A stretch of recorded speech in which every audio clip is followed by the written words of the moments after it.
it took on a feeling that he was bigger than French football itself. Never mind just PSG. Where else does the Prime Minister of a country in Macron come out and make the kind of appeals to a single player that you show?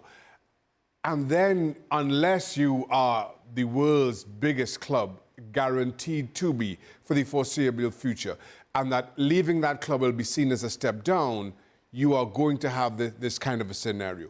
I don't think Real Madrid are prone to any kind of falling out in this manner, and they, for all argument's sake, right now are the biggest club on the planet.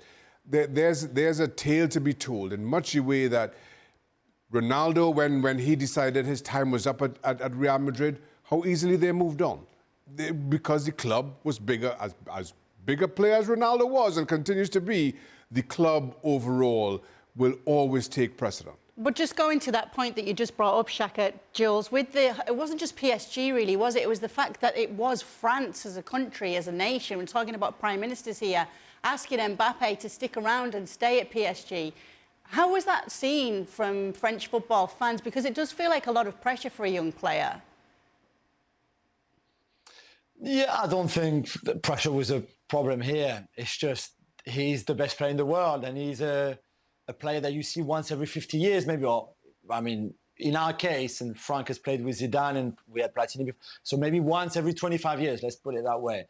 So you try everything you can to keep it in Ligue 1, to keep him in Ligue 1. You try everything you can to make him happy, of course, because it is important. Right now, for next season, Ligue 1 have no broadcasting deal domestically in France. Right now, nobody's going to show the games.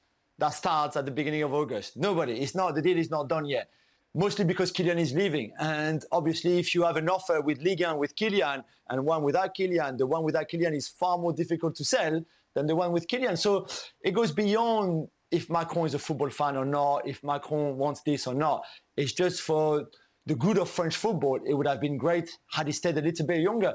But again, he stayed 8 years in Ligue 1. For somebody that good, it's too long. This is not what we do in France. We are feed the league. We are selling league. Frank left, Zidane left, Thierry left. All those great players leave. And Kylian was always going to leave at some point. So Macron can try everything he wants. There's a point where Mbappe and his family decided that it was the right time to go. And it is the time to go. And they have gone. And there's no pressure. I don't think the bitterness came because PSG felt that he left as a free agent and maybe that shouldn't have happened. But that's it, really. For the rest, we said thank you for the 8 years that you gave us in Ligue 1. And now we will follow you at Real Madrid in La Liga and then maybe somewhere else after that. And maybe at the end, he will come back when he's 33, 34 and just finish the cycle back in Ligue 1. And now it is the end of the season, Frank. We've been doing grading on teams. But as for Kylian Mbappe, specifically at PSG, how would you grade his time there?